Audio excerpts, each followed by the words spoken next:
ಕನ್ನಡ ಕಲ್ಪನೆ ಕತೆ ಯೂಟ್ಯೂಬ್ ಚಾನೆಲ್ಗೆ ಸ್ವಾಗತ. ಯಾವ ಹೂವು ಯಾರ ಮುಡಿಗೋ ಭಾಗ 183. ವಿಕ್ರಮ್ ತನ್ನ ಪಾಕೆಟ್ನಿಂದ ಒಂದು ಬಾಕ್ಸ್ ತೆಗೆದು ಅದನ್ನು ಓಪನ್ ಮಾಡಿದ. ಅದರಲ್ಲಿ ಸುಂದರವಾದ ಉಂಗುರವಿತ್ತು. ನೋಡು, ನಾನು ಇಷ್ಟಪಟ್ಟ ಸೀರೆಗಳನ್ನಾಗ್ಲಿ ಒಡವೆಗಳನ್ನಾಗ್ಲಿ ನೀನು ತಗೊಳ್ಳಿಲ್ಲ. ಅಟ್ಲೀಸ್ಟ್ ನಾನು ನಿನ್ಗೆ ಮದ್ವೆಗೆ ಅಂತ ಗಿಫ್ಟ್ ಕೊಡ್ತಿದ್ದೀನಿ, ತಗೋ ಅಂತ ರಿಕ್ವೆಸ್ಟ್ ಮಾಡಲ್ಲ ಎಂದವನು ಉಂಗುರವನ್ನು ತಾನೇ ಸಾನ್ವಿ ಬೆರಳಿಗೆ ಹಾಕಿದ. ಸಾನ್ವಿ, ನನ್ನ ಮದುವೆಗೆ ತಗೊಂಡ ಎಲ್ಲ ಸೀರೆ ಒಡವೆಗಳ ಬಿಲ್ ನೀವೇ ತಾನೇ ಪೇ ಮಾಡಿದ್ದು, ಅಷ್ಟೆಲ್ಲ ಕೊಡ್ಸಿದ್ಮೇಲೆ ಈ ಗಿಫ್ಟ್ ಅವಶ್ಯಕತೆ ಏನಿತ್ತು ಎಂದಾಗ ವಿಕ್ರಮ್, ನಾನು ಏನ್ ಮಾಡಿದ್ರು ನಿನ್ನ ಹತ್ರ ನನ್ನ ಬಗ್ಗೆ ಒಂದು ನೆಗೆಟಿವ್ ಥಿಂಕಿಂಗ್ ರೆಡಿ ಇರತ್ತೆ ಅಲ್ವಾ? ಆಗ್ಲಿ, ನಿನ್ನ ಈ ಪ್ರಶ್ನೆಗೆ ಉತ್ತರ ಹೇಳ್ತೀನಿ ಕೇಳು. ಸೀರೆ ಒಡವೆ ಪರ್ಚೇಸ್ ಮಾಡಿದಕ್ಕೆ ದುಡ್ಡು ಕೊಟ್ಟಿದ್ದು ನಿನ್ನ ದುಡ್ಡೆ, ನಾನು ಪೇ ಮಾಡಿದೆ ಅಷ್ಟೇ. ಹಾಸ್ಪಿಟಲ್ ನಲ್ಲಿರೋ ನಿನ್ನ ಶೇರ್ಗೆ ಬಂದಿರೋ ಲಾಭದ ಹಣ.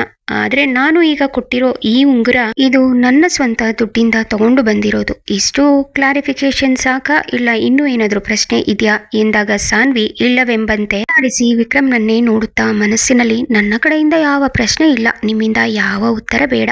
ನನ್ಗೂ ನಿಮ್ಗೂ ಎಂಗೇಜ್ಮೆಂಟ್ ಆಯ್ತು ಸರ್, ಇನ್ನು ಯಾವ ಅಡಚಣೆ ಇಲ್ಲದೆ ಮದ್ವೆ ಆದ್ರೆ ಅಷ್ಟೇ ಸಾಕು. ನಿಮ್ಮ ಕೈಲಿ ತಾಳಿ ಇಟ್ಟಿಸಿಕೊಂಡ ಕ್ಷಣವೇ ನನ್ನ ಪ್ರಾಣ ಹೋದ್ರೂ ಪರವಾಗಿಲ್ಲ ಎಂದುಕೊಂಡಳು. ವಿಕ್ರಮ್, ನೋಡು, ಇದನ್ನ ಯಾವತ್ತೂ ನಿನ್ನ ಬೆರಳಿಂದ ತೆಗಿಬಾರದು. ಇದು ನಿನ್ನ ಕೈಲಿದ್ರೆ ನಾನು ನಿನ್ನ ಜೊತೆ ಇದ್ದ ಹಾಗೆ. ಸರಿ ಸರಿ, ನನ್ನ ಮುಖ ನೋಡಿ ಗುರಾಯಿಸಿದ್ದು ಸಾಕು, ಮನೆಯೊಳಗೆ ಹೋಗು ಗಡುಸು ಧ್ವನಿಯಲ್ಲಿ. ಸಾನ್ವಿ, ಈ ದುರ್ವಾಸ ಮುನಿಗೆ ನನ್ನ ಮುಖ ಯಾವಾಗ್ಲೂ ಗುರಾಯಿಸೋ ತರನೇ ಕಾಣುತ್ತೆ, ಅದರಲ್ಲಿ ಪ್ರೀತಿ ಕಾಣಲ್ಲ ಎಂದು ಗೊಣಗುತ್ತಾ ಮನೆಯೊಳಗೆ ಬಂದಳು. ಇವಳು ಹೊರಗೆ ಹೋದದ್ದು ಬಂದದ್ದು ಯಾರು ಗಮನಿಸಲಿಲ್ಲ. ಆದರೆ ಸಂಜಯ್ ಮಾತ್ರ ಇವಳ ಕಡೆ ನೋಡಿದಾಗ ಸಾನ್ವಿ ಕೈ ತೋರಿಸಿ, ವಿಕ್ರಮ್ ಸರ್ ನನ್ಗೆ ಈ ಉಂಗುರ ಹಾಕಿದ್ರು ಅಂತ ಮೆಸೇಜ್ ಮಾಡಿದ್ಲು. ಅದಕ್ಕೆ ಸಂಜಯ್, ಯು ಅಂಡ್ ವಿಕ್ರಮ್ ಬಾವ ಎಂಗೇಜ್ಡ್, ಕಂಗ್ರಾಟ್ಸ್ ಅಂತ ಮೆಸೇಜ್ ಮಾಡಿದ್ದನ್ನು ನೋಡಿ ಸಾನ್ವಿ, ಏನಿಲ್ಲ, ಮದುವೆಗೆ ಅವರು ಸೆಲೆಕ್ಟ್ ಮಾಡಿದ ಸೀರೆ ಒಡವೆ ನಾನು ತಗೊಂಡಿಲ್ಲ ಅಲ್ವಾ, ಆ ಕೋಪಕ್ಕೆ ಮದುವೆಗೆ ಗಿಫ್ಟ್ ಅಂತ ಕಾರಣ ಹೇಳಿ ಅವರೇ ನನ್ನ ಕೈಗೆ ಉಂಗುರ ಹಾಕಿ ಬಿಚ್ಚೋ ಹಾಗಿಲ್ಲ ಅಂತ ಬೇಸ್ ವಾಯ್ಸ್ ಅಲ್ಲಿ ಹೇಳಿದ್ರು ಮುನಿ ಎಂದು ಮೆಸೇಜ್ ಮಾಡಿದ್ದನ್ನು ನೋಡಿ ಸಾನ್ವಿ ಕಡೆ ನೋಡಿ ನಕ್ಕ.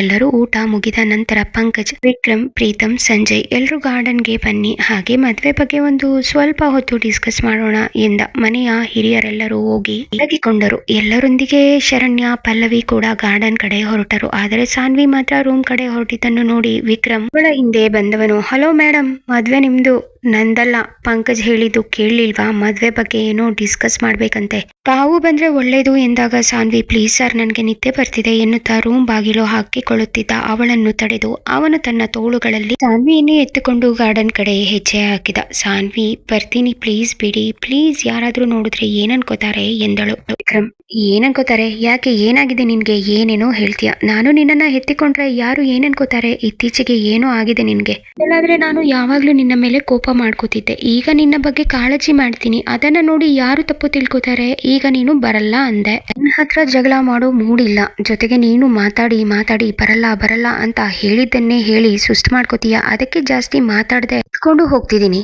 ಅಲ್ಲಿ ಇರೋದು ನನ್ನ ಫ್ರೆಂಡ್ಸ್, ಅವರು ತಪ್ಪು ತಿಳ್ಕೊಳ್ಳಲ್ಲ. ಇನ್ನು ಅಪ್ಪ ಅಮ್ಮ ಆಂಟಿ ಅಂಕಲ್ ಎಲ್ರು ಮಲ್ಗಿದ್ದಾರೆ.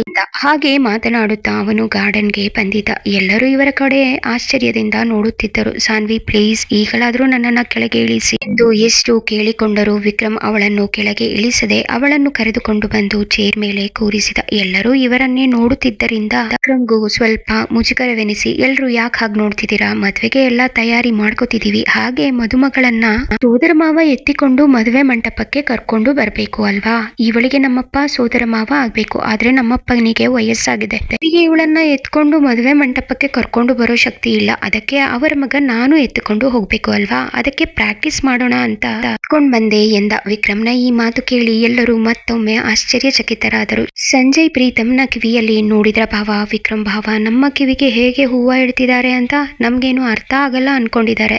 ಗಾರ್ಡನ್ಗೆ ಬಾ ಅಂತ ಸಾನ್ವಿನ ಕರೆದಿರ್ತಾರೆ, ಅವಳು ಬರಲ್ಲ ಅಂದಿರ್ತಾಳೆ, ಅದಕ್ಕೆ ಇಬ್ಬರು ಜಗಳ ಮಾಡ್ಕೊಂಡು ಕೊನೆಗೆ ವಿಕ್ರಮ್ ಭಾವ ಅವಳನ್ನ ಎತ್ತಾಕೊಂಡ್ ಬಂದಿದ್ದಾರೆ ಅಷ್ಟೇ ಎಂದು ನಕ್ಕ. ಇನ್ನುಳಿದವರು ಕೂಡ ತಮ್ಮ ಮನಸ್ಸಿಗೆ ಬಂದ ಊಹೆಗೆ ನಕ್ಕು ಸುಮ್ಮನಾದರು. ವಿಕ್ರಮ್ ಸಾನ್ವಿ ಪಕ್ಕದಲ್ಲೇ ಕೂತ.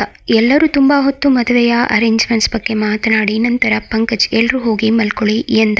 ಎಲ್ಲರೂ ಮನೆಯೊಳಗೆ ಹೋಗಲು ಎದ್ದರು. ಆದರೆ ಸಾನ್ವಿ ಅಲ್ಲೇ ಟೇಬಲ್ ಮೇಲೆ ತಲೆ ಇಟ್ಟು ಮಲಗಿದ್ದಳು. ಅದನ್ನು ನೋಡಿ ಎಲ್ಲರೂ ವಿಕ್ರಮ್ ಕಡೆ ನೋಡಿದರು. ವಿಕ್ರಮ್ಗೆ ಅವರ ನೋಟ ಅರ್ಥವಾಗಿ ಅವಳು ಮಲಗಿದ್ದ ಇದ್ದಳು ಅಂತ ಗೊತ್ತಾಯ್ತು. ನಾನೇ ಎತ್ಕೊಂಡು ಹೋಗಿ ಮಲಗಿಸ್ತೀನಿ ಎಂದವನು ಸಾನ್ವಿಯನ್ನು ಎತ್ತಿಕೊಂಡು ಒಳಗೆ ಹೋದ. ಶರಣ್ಯ, ನಿಜವಾಗ್ಲೂ ವಿಕ್ರಮ್ಗೆ ಏನೋ ಆಗಿದೆ. ಅವರು ಏನ್ ಮಾಡ್ತಿದ್ದಾರೆ ಅನ್ನೋದು ಅವರಿಗೆ ಗೊತ್ತಾಗ್ತಿಲ್ಲ ಅನ್ನಿಸ್ತಿದೆ. ಸಾನ್ವಿ ಬಗ್ಗೆ ತುಂಬಾ ಕೇರಿಂಗ್ ಹಾಗೆ ಪೊಸೆಸಿವ್ ಕೂಡ ಆಗ್ತಿದ್ದಾರೆ ಅನ್ಸುತ್ತೆ. ಅವರು ಅವಳ ಜೊತೆ ಇರ್ಬೇಕು ಅಂತ ತುಂಬಾ ಇಷ್ಟಪಡ್ತಾರೆ. ಅದಕ್ಕೆ ನಿದ್ದೆ ಬರ್ತಿದೆ, ಬರಲ್ಲ ಅಂದ್ರು. ಕೊನೆಗೆ ಅವಳನ್ನ ಕನ್ವಿನ್ಸ್ ಮಾಡೋಕಾಗದೆ ಬಲವಂತ ಮಾಡಿ ಎತ್ಕೊಂಡ್ ಬಂದಿದ್ದಾರೆ. ಅದಕ್ಕೆ ಅವಳು ಇಲ್ಲೇ ಬಂದು ನಿದ್ದೆ ಮಾಡಿದ್ದು. ಇಬ್ಬರ ಪ್ರೀತಿ ಒಂಥರ ಸ್ಪೆಷಲ್ ಹಾಗೆ ವಿಚಿತ್ರ ಎಂದಳು. ಎಲ್ಲರೂ ಮನಸ್ಸಲ್ಲಿ ಇವರಿಬ್ಬರು ಒಂದಾದ್ರೆ ಸಾಕು ಅಂತ ದೇವರನ್ನು ಬೇಡಿಕೊಂಡರು. ವಿಕ್ರಮ್ ಸಾನ್ವಿಯನ್ನು ಬೆಡ್ ಮೇಲೆ ಮಲಗಿಸಿ ಗುಡ್ ನೈಟ್ ಸ್ವೀಟ್ ಡ್ರೀಮ್ಸ್ ಎಂದವನು ಅವಳ ಹಣೆಗೆ ಮುತ್ತನ್ನಿಟ್ಟು ಬಾಗಿಲು ಹಾಕಿಕೊಂಡು ಸಂಜಯ್ ರೂಮ್ಗೆ ಬಂದ. ಸಂಜಯ್, ವಿಕ್ರಮ್ ಭಾವ, ಆರ್ ಯು ಆಲ್ ರೈಟ್ ಎಂದದ್ದನ್ನು ಕೇಳಿ Vikram, yes I am perfectly all right. ಯಾಕೆ ಹೀಗೆ ಕೇಳ್ತಿದ್ಯಾ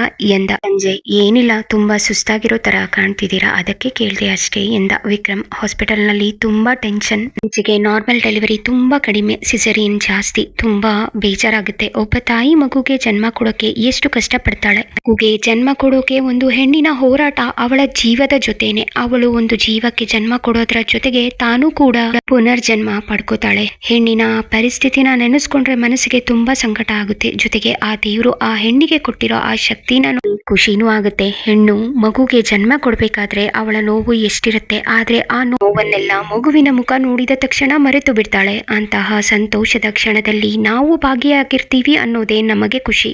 ಕೆಲಸ ಮಾಡೋದು ನಮ್ಮ ಪುಣ್ಯ, ಅದರಿಂದ ಮನಸ್ಸಿಗೆ ನೆಮ್ಮದಿ ಸಿಗುತ್ತೆ. ಕೆಲವೊಮ್ಮೆ 2 ಜೀವಗಳನ್ನ ಉಳಿಸೋದು ನಮ್ಗೆ ಚಾಲೆಂಜಿಂಗ್ ಆಗಿರುತ್ತೆ. ಸ್ಟೋರೀಸ್ ತಗೋಬೇಕು, ಆದ್ರೆ ಅದರಲ್ಲಿ ಸಕ್ಸಸ್ ಆದ್ರೆ ಅದರ ಖುಷಿ ಬೇರೆನೆ. ಸರಿ, ತುಂಬಾ ಹೊತ್ತಾಗಿದೆ, ಮಲಕೋ. ಹೆಣ್ಣು ಮಕ್ಕಳ ಬಗ್ಗೆ, ಅವರ ಕಷ್ಟದ ಬಗ್ಗೆ ಎಷ್ಟು ಹೇಳಿದ್ರು ಸಾಲದು. ಒಟ್ಟಿನಲ್ಲಿ ಹೇಳ್ಬೇಕು ಅಂದ್ರೆ ಪ್ರತಿ ಹೆಜ್ಜೆಯಲ್ಲೂ ಹೋರಾಟದ ಬದುಕು ಅವಳದ್ದು. ನನ್ನಿಂದ ಇಷ್ಟು ಹೇಳೋಕೆ ಸಾಧ್ಯ ಅಷ್ಟೇ ಎಂದು ನಿಟ್ಟುಸಿರು ಬಿಟ್ಟ. ಮಾತನಾಡುತ್ತಲೇ ಇಬ್ಬರು ನಿದ್ರೆಗೆ ಜಾರಿದರು. ದಿನಗಳು ಉರುಳುತ್ತಿದ್ದವು.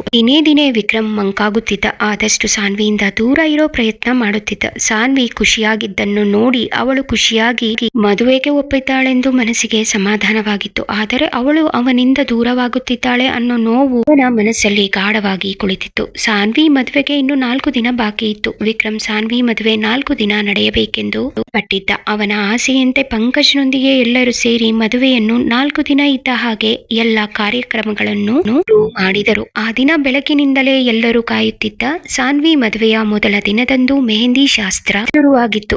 ಜಗನ್, ರಾಹುಲ್, ನಿತಿನ್ ಮನೆಯವರು ಎಲ್ಲರೂ ಬಂದಿದ್ದರು. ನೀತೂಗೂ ಕೂಡ ಮೆಹಂದಿ ಶಾಸ್ತ್ರ ಸಾನ್ವಿ ಜೊತೆಯಲ್ಲಿ ನಡೆಯಿತು. ಆದರೆ ಕುಟ್ಟಾಗಿ ನೀತು ಮೆಹಂದಿ ಹಾಕಿಸಿಕೊಂಡಿದ್ದಳು. ಸಾನ್ವಿ ಕೈಗೆ ವಿಕ್ರಮ್ನ ಹೆಸರು ಮತ್ತು ನೀತು ಕೈಗೆ ನಿತಿನ್ನ ಹೆಸರು ಕಂಡು ಕಾಣದಂತೆ ಹಾಕಲಾಗಿತ್ತು. ಈ ದಿನ ಡ್ಯಾನ್ಸ್ ಕಾರ್ಯಕ್ರಮ ಕೂಡ ಇತ್ತು. ಅದು ಮುಗಿದ ಮೇಲೆ ಪಂಕಜ್, ವಿಕ್ರಮ್, ಪ್ರೀತಮ್, ಸಂಜಯ್, ಜಗನ್, ನಿತಿನ್ ಎಲ್ಲರೂ ಡ್ಯಾನ್ಸ್ ಮಾಡಿದರು. ಅದರೊಂದಿಗೆ ಹೆಣ್ಣು ಮಕ್ಕಳು ಮತ್ತು ಗಂಡು ಮಕ್ಕಳ ನಡುವೆ ಜುಗಲ್ಬಂದಿ ಕೂಡ ಪ್ರಾರಂಭವಾಯಿತು. ಒಬ್ಬರಿಗಿಂತ ಒಬ್ಬರು ಅದ್ಭುತವಾಗಿ ಡ್ಯಾನ್ಸ್ ಮಾಡಿದರು. ಎಲ್ಲಕ್ಕಿಂತ ಮಜಾ ನೀಡಿದ್ದು ಅಂದ್ರೆ ನನ್ನ ನೀನು ಗೆಲ್ಲಲಾರೆ ಹಾಡಿಗೆ ಸಾನ್ವಿ ವಿಕ್ರಮ್ ಡ್ಯಾನ್ಸ್ ಮಾಡಿದ್ದು. ಇಬ್ಬರ ಮಧ್ಯೆ ತಮಾಷೆಗೆಂದು ಶುರುವಾದ ಡ್ಯಾನ್ಸ್ ಕಾರ್ಯಕ್ರಮ ಕೊನೆಗೆ ಸಾನ್ವಿ ಭರತನಾಟ್ಯ ಮತ್ತು Vikram western culture dance jugalbandi ಶುರು ಮಾಡಿದರು. ಇಬ್ಬರು ಸೋಲುವ ಮಾತೇ ಇಲ್ಲ. ಆದರೆ ಕೊನೆಗೂ ಗೆದ್ದಿದ್ದು ಹಠಮಾರಿ ಸಾನ್ವಿನೇ. ಎಲ್ಲಾ ಕಾರ್ಯಕ್ರಮ ಮುಗಿದ ಮೇಲೆ ಊಟ ಕೂಡ ಮುಗಿಯಿತು. ಎಲ್ಲರೂ ಸುಸ್ತಾಗಿದ್ದರಿಂದ ತಮ್ಮ ತಮ್ಮ ಮನೆಗಳಿಗೆ ಬೇಗ ಹೊರಟು ಹೋದರು. ಸಾನ್ವಿ ಧರಿಸಿದ್ದ ಡ್ರೆಸ್ ನೋಡಿ ವಿಕ್ರಮ್ಗೆ ಅದು ತಾನೇ ಸೆಲೆಕ್ಟ್ ಮಾಡಿದ್ದು ಅನ್ನೋ ಅನುಮಾನದಿಂದ ಪಲ್ಲವಿಯನ್ನು ಕುರಿತು, ಪಲ್ಲವಿ, ನಾನು ನಿನ್ನ ಹತ್ರ ಸ್ವಲ್ಪ ಮಾತಾಡ್ಬೇಕು ಬಾ ಎಂದು ಅವಳನ್ನು ಜನರಿದ್ದ ಜಾಗದಿಂದ ಸ್ವಲ್ಪ ದೂರ ಕರೆದುಕೊಂಡು ಹೋದ. ವಿಕ್ರಮ್, ಇದು ನಾನು ಸೆಲೆಕ್ಟ್ ಮಾಡಿರೋ ಡ್ರೆಸ್ ತಾನೇ ಎಂದಾಗ ಪಲ್ಲವಿ, ಅಣ್ಣ ನಿಮ್ಗೆ ಒಂದು ಸೀಕ್ರೆಟ್ ಹೇಳ್ತೀನಿ ಕೇಳಿ. ಸಾನ್ವಿ ನಿತಿನ್ ಸೆಲೆಕ್ಟ್ ಮಾಡಿದ ಸೀರೆ ಡ್ರೆಸ್ನೆಲ್ಲ ಅಷ್ಟಾಗಿ ಗಮನಿಸಿಲ್ಲ. ನೀವು ಸೆಲೆಕ್ಟ್ ಮಾಡಿದ್ದು ಅವಳು ನೋಡದೆ ಬೇಡ ಅಂದಿದ್ಲು. ಅದಕ್ಕೆ ನಾನು ಸಂಜಯ್ ಪ್ಲಾನ್ ಮಾಡಿ ಮನೆಯಲ್ಲಿ ಎಲ್ಲವನ್ನು ಪ್ಯಾಕ್ ಮಾಡ್ಬೇಕಾದ್ರೆ ನಾನು ಸಂಜಯ್ ಸೇರಿಕೊಂಡು ನೀವು ಸೆಲೆಕ್ಟ್ ಮಾಡಿದ ಸೀರೆಗಳನ್ನ ಪ್ಯಾಕ್ ಮಾಡಿಸಿದ್ವಿ. ನೀವು ಸೆಲೆಕ್ಟ್ ಮಾಡಿದ ಡ್ರೆಸ್ ಗಳನ್ನ ಶರಣ್ಯ ಮದುವೆಯಲ್ಲಿ ನೀವು ಕಳ್ಸಿದ್ರಲ್ಲ ಆ ಡಿಸೈನರ್ಸ್ ಹತ್ತಿರ ಹೋಗಿ ಮೊದ್ಲೇ ಕೊಟ್ಟು ಬಂದೆ. ನಂತರ ನಾನೇ ಸೆಲೆಕ್ಟ್ ಮಾಡಿದ್ದು ಅಂತ ಹೇಳಿ ಸಾನ್ವಿನ ನಂಬಿಸ್ದೆ. ಈಗ ಅವಳು ಮದುವೆಯ ಪ್ರತಿ ಕಾರ್ಯದಲ್ಲೂ ಹಾಕಿಕೊಳ್ಳೋ ಸೀರೆ, ಡ್ರೆಸ್ ಎಲ್ಲ ನೀವು ಸೆಲೆಕ್ಟ್ ಮಾಡಿದ್ದೆ. ಈಗ ನಿಮ್ಗೆ ಸಂತೋಷನ? ಅದು ಅಲ್ಲದೆ ಎಲ್ಲಿ ಸಾನ್ವಿಗೆ ಅದೆಲ್ಲ ನೀವೇ ಸೆಲೆಕ್ಟ್ ಮಾಡಿದ್ದು ಅನ್ನೋ ಡೌಟ್ ಬರುತ್ತೋ ಅನ್ಕೊಂಡಿದ್ದೆ. ಸದ್ಯ ಅವಳಿಗೆ ಗೊತ್ತಾಗ್ಲಿಲ್ಲ ಎಂದು ಸಾನ್ವಿ ಹೇಳಿಕೊಟ್ಟಂತೆ ಪಲ್ಲವಿ ಹೇಳಿದಳು. ಸಾನ್ವಿ ಡ್ರೆಸ್ ಸೀರೆ ಧರಿಸಿದಾಗ ಅಕಸ್ಮಾತ್ ವಿಕ್ರಮ್ಗೆ ಅವುಗಳನ್ನು ತಾನು ಸೆಲೆಕ್ಟ್ ಮಾಡಿದ ಸೀರೆ ಬಟ್ಟೆಗಳು ಎಂದು ಗೊತ್ತಾಗಿ ಅನುಮಾನ ಬಂದು ಎಲ್ಲರ ಉತ್ತರ ಒಂದೇ ಆಗಿರ್ಬೇಕು ಅಂತ ಸಾನ್ವಿ ಬುದ್ಧಿವಂತಿಕೆಯಿಂದ ಮೊದಲೇ ಯೋಚನೆ ಮಾಡಿ ಈ ರೀತಿ ಹೇಳಿ ಎಂದು ಜೈ ಪಲ್ಲವಿಗೆ ಹೇಳಿದ್ದಳು. ಪಲ್ಲವಿಯ ಮಾತು ಕೇಳಿ ವಿಕ್ರಮ್, ರಿಯಲಿ ನನ್ನ ತಂಗಿ ತುಂಬಾ ಬುದ್ಧಿವಂತೆ, ನಾನು ದಡ್ಡ. ಅವತ್ತೇ ನಾನು ಸೆಲೆಕ್ಟ್ ಮಾಡಿದ್ದನ್ನು ನೀನೇ ಸೆಲೆಕ್ಟ್ ಮಾಡಿದ್ದು ಅಂತ ಹೇಳಿ ನಿನ್ನ ಕೈಲಿ ಕೊಡಬಹುದಿತ್ತು. ಆದ್ರೆ ನಾನು ಸೆಲೆಕ್ಟ್ ಮಾಡಿದ್ದನ್ನು ತಗೊಳ್ಳಲ್ಲ ಅಂತ ಗೊತ್ತಿದ್ರು ದಡ್ಡನ ತರ ಡೈರೆಕ್ಟ್ ಆಗಿ ಆ ಹಠಮಾರಿ ಸಾನ್ವಿ ಮುಂದೆನೆ ಸೆಲೆಕ್ಟ್ ಮಾಡಿ ಅವಳಿಗೆ ಕೊಟ್ಟೆ.